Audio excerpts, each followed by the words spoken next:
और 10 सिमडेगा में रेल हादसे के बाद अब ट्रेनों का आना जाना शुरू हो गया है। बानू स्टेशन पर भी लोग पहुंचने लगे हैं और यहां तपस्विनी एक्सप्रेस अब से थोड़ी देर बाद 11 बजे हटिया पहुंचेगी। और आपको बता दें कि पकड़ा और कुरकुरा स्टेशन के बीच दो मालगाड़ियों में आमने सामने टक्कर के बाद रेल परिचालन जो था वो बाधित हो गया था, जिसे देर रात दुरुस्त कर लिया गया। इसके बाद हटिया बंडा मुंडा रेल खंड पर ट्रेनों का आना जाना शुरू हो गया और इस दौरान करीब 30 घंटे तक रेल सेवा बाधित रही।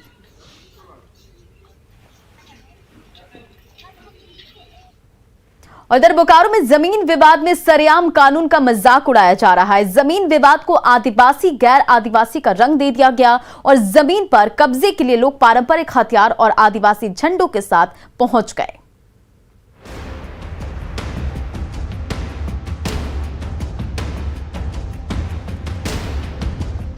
बोकारो के चंदन कियारी में जमीन के एक टुकड़े को लेकर विवाद खड़ा हो गया है। मामला अब आदिवासी और गैर आदिवासी का रंग ले रहा है। दरअसल बगान टोला में 14 डिसमिल जमीन दो समुदायों के बीच विवाद की वजह बन गई है। बात इतनी बढ़ गई कि आदिवासी समुदाय ने दूसरे पक्ष को पोस्टर के जरिए धमकी तक दे डाली।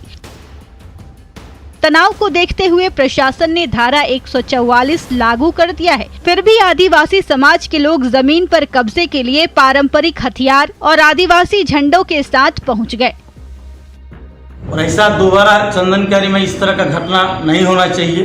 ये जबरदस्ती किया जा रहा है। हम तो कानून को मान रहे हैं। आज हम घर से भी नहीं निकले, हम प्रशासन को छोड़े हुए थे। जबरदस्ती किसी पर दबाव, मोम लॉन्चिंग जैसा काम उन लोग ने किया है। इस तरह का नहीं होना चाहिए। पेपर मेरा कोर्ट का ही मैटर है। हाँ? आज हमारा घर को पूर्ण रूप में कब्जा कर लिया था। हम तो भाई डीसी एसपी सीएम सबको दे के जो कोई कब्जा नहीं दिला पाया, तो हम जब हमारा घर से बेघर हो गए तो हम कहना पड़ा समाज का संगठन को लेकर। इससे पहले जब आपका कब्जा हो रहा था या आप कब्जा किए तो उस समय जानकारी दिए थे प्रशासन को? परेशानी पूरा जानकारी है मेरा, मेरा झोला भरा हुआ है जानकारी। दरअसल चंदन कियारी के रहने वाले चंद्रिका प्रसाद सिंह चौधरी और वृंदावन उरांव के बीच जमीन को लेकर विवाद चल रहा है। दूसरे पक्ष ने इलाके में पर्चा बांटकर जमीन के दखल की घोषणा की थी। इसके बाद प्रशासन ने धारा 144 लगा दिया, लेकिन वृंदावन उरांव के समर्थक पारंपरिक हथियार और आदिवासी झंडा लेकर मौके पर पहुंच गए और जमीन दखल का प्रयास करने लगे। घटना के बाद चंदन कियारी में तनाव का माहौल बन गया।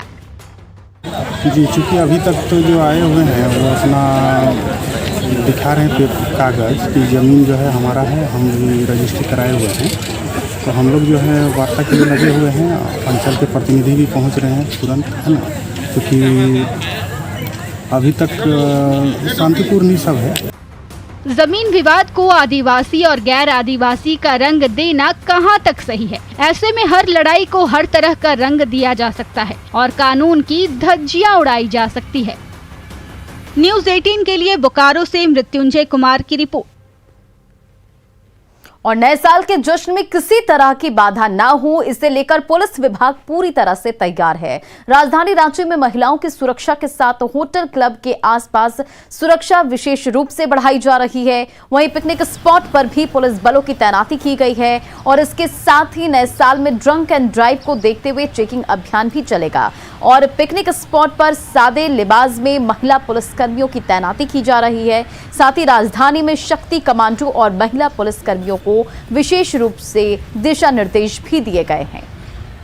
जो उसमें हम लोगों के लिए इम्पोर्टेंट होता है, एक तो पर्यटन स्थल जितने भी होते हैं जहाँ पे लोग जाते हैं या पिकनिक स्थान जो होते हैं। दूसरा इम्पोर्टेंट होता है क्योंकि लोग भारी मात्रा में लोग मार्केटिंग के लिए निकलते हैं तो अपराध की घटना होने की संभावना भी रहती है, जैसे कि ईव टीजिंग या फिर उसके अलावा संपत्ति मूलक कांड है, वैसे अपराध होने की संभावना। तो इसलिए इन दोनों को लेकर के हम लोगों ने विशेष तैयारी की है। जितने भी जेल से छूटे अपराध कर्मी हैं उन सभी पर हम लोग निगरानी रख रहे हैं। और देवघर में नए साल के आगमन को लेकर चहल पहल शुरू हो गई है। बाबा मंदिर में दर्शन के लिए बिहार से काफी तादाद में ग्रामीण क्षेत्र के लोग पहुंच रहे हैं और ऐसे में बैद्यनाथ धाम रेलवे स्टेशन पर यात्रियों की भीड़ भी दिख रही है, जिसे देखते हुए बैद्यनाथ धाम रेल जीआरपी की ओर से खास चौकसी भी बरती जा रही है। ट्रेन के आने और जाने के समय जीआरपी खास सतर्क दिख रहा है। आपको बता दें कि तीर्थ नगरी बाबा धाम में जहां श्रद्धालु भगवान के दर्शन करने पहुंचते हैं तो वहीं पर्यटन स्थल के भ्रमण के लिए भी आते हैं। हम लोग मुस्तैद रहते हैं, आगे पीछे सब सिपाही रहता है, अफसर रहता है। ट्रेन आने के समय हम लोग पूरा मुस्तैदी से काम करते हैं। मंदिर है, उसमें पूजा करने के लिए लोग आता है दूर दूर से। और देवघर में दिसंबर और जनवरी के महीने में दूर दराज से जो है सैलानी यहां पर्यटन स्थलों में घूमने के लिए पहुंचते हैं। नंदन पहाड़, त्रिकुटी पहाड़, तपोवन, नौलखा मंदिर सहित अन्य पर्यटन स्थल पर्यटकों को खूब लुभाता है। देवघर नंदन पहाड़ में इन दिनों सैलानियों से गुलजार है और पिछले 2 साल कोरोना के कारण लॉकडाउन लगने की वजह से यहां पर सैलानियों का आना जाना बिल्कुल बंद था, लेकिन स्थिति थोड़ी ठीक होने के बाद लोग यहां अब पहुंच रहे हैं।